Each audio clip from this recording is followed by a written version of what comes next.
So 5 ఏళ్లకు ఒకసారి వచ్చే ఎన్నికల సమరం ఈ ఏడాది జరగబోతోంది.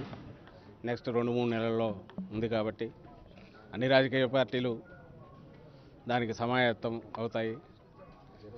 అందులో ఆంధ్రప్రదేశ్కు సంబంధించినంత వరకు గత 2014 ఎన్నికల్లో కేవలం 5 లక్షల ఓట్లతో అధికారంలోకి రావాల్సింది మిస్ అయిన పార్టీగా జగన్మోహన్ రెడ్డి గారి నాయకత్వంలోని వైఎస్ఆర్సీపీ ఆ రోజు ఏమైనా చిన్న కొత్తగా ఏర్పడిన పార్టీ అయినందువలన ఆ రోజు ఉన్న చిన్న లోపాలు అవి సర్దుబాటు చేసుకుని వ్యవస్థాపరంగా సంస్థాపరంగా మరింత పటిష్టం చేసుకునే దాంట్లో భాగంగా ఈ ఎన్నికలకు సమాయత్తమయ్యే ప్రక్రియలో భాగంగా మా పార్టీ వైఎస్ఆర్ కాంగ్రెస్ పార్టీ రాష్ట్ర వ్యాప్తంగా అన్ని నియోజకవర్గాల్లో బూత్ కమిటీలు ఏర్పాటు పూర్తయింది. కింది వరకు మైక్రో లెవెల్ వరకు సూక్ష్మ స్థాయిలో గ్రామ స్థాయి వరకు ఎక్కడికెక్కడ కార్యకర్తలందరూ సైనికుల్లాగా సంఘటితమై కమిటీల రూపంలో ఇప్పటికే ఏర్పాటై పని కూడా మొదలుపెట్టారు. అందులో భాగంగా జగన్మోహన్ రెడ్డి గారు 13 జిల్లాల్లోనూ ప్రతి జిల్లాలో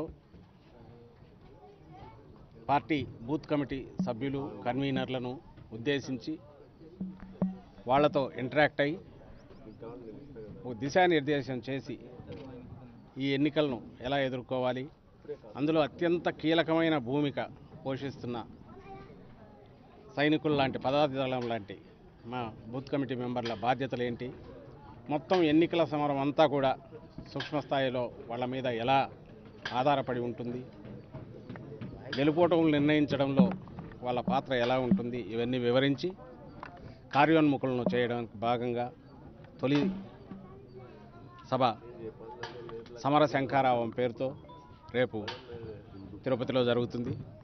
తర్వాత రెండవ సభ 7వ తేదీ ఇక్కడ కడపలో జరగనుంది. అందులో భాగంగా ఈ ఏర్పాట్లు జరుగుతున్నాయి.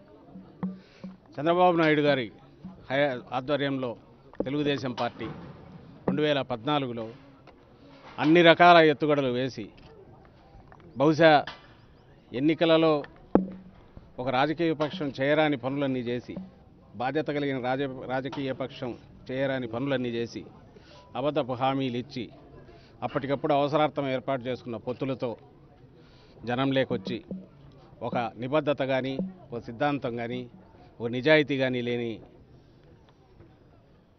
విధంగా ఎన్నికల్లో దిగి డబ్బు విపరీతంగా ప్రవహింపజేసి అత్యవసర మార్కుల ఆధిక్యంతో అధికారంలోకి వచ్చిన విషయం ప్రజలందరికీ తెలుసు. ఈ రోజుకు ఆయన అనుకోవడము లేదా బయట చూస్తున్న వారికి అనిపించడం ఏంటంటే అసలు ఆఖరి ఎన్నికలు వచ్చేసరికి ఆర్గనైజేషన్ పరంగా సంస్థాగతంగా అంతగా వైఎస్ఆర్ కాంగ్రెస్ పార్టీ ఎదగలేదేమో. నిజానికి అట్లా ఉండడమే మాకు కూడా మంచిది. ప్రత్యర్థి ఎక్కువ అప్రమత్తంగా లేకుండా ఉండడానికి అది ఉపయోగపడుతుంది. అయితే ఈ 4.5 ఏళ్లలో పార్టీ చేసిన పోరాటాల వల్ల మొదటి నుంచి ఉన్న కార్యకర్తలతో పాటు కొత్తగా చాలామంది వచ్చారు.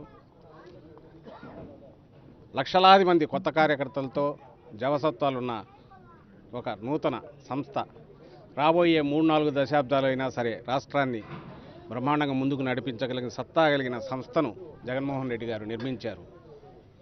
కాబట్టి ఈసారి ఎన్నికలలో ఎంత కాన్ఫిడెంట్గా ఎంత విశ్వాసంతో మేము దిగుతున్నాం, ఇది అతి విశ్వాసం కాదు, కాన్ఫిడెన్స్తో విశ్వాసంతో దిగుతున్నాం.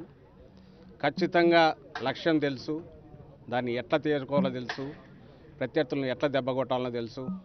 చరిత్ర క్షమించరాని నేరాలు చేసి ఆంధ్రప్రదేశ్ను తన 5 ఏళ్ల హయాంలో ఒక 10-15 ఏళ్ళు వెనక్కు తీసుకెళ్లి చీకట్లోకి నెట్టిన చంద్రబాబు నాయుడు గారికి పొలిటికల్గా రాజకీయంగా అంతిమ గడియలు ప్రారంభమయ్యాయి.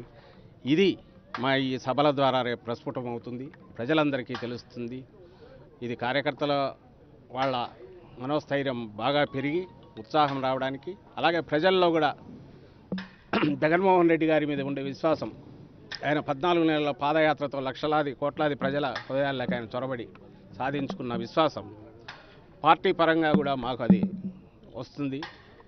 దీంతోనే మేము రేపు ఎన్నికల్లో మామూలు విజయదుందుబి కాదు, 175లో 140, 150 స్థానాలు గెలుచుకుని రేపు ప్రభుత్వం జగన్మోహన్ రెడ్డి గారు ఏర్పాటు చేసే దిశగా తొలి అడుగు ఈరోజు రేపు జరగబోతుందని చెప్తున్నాను.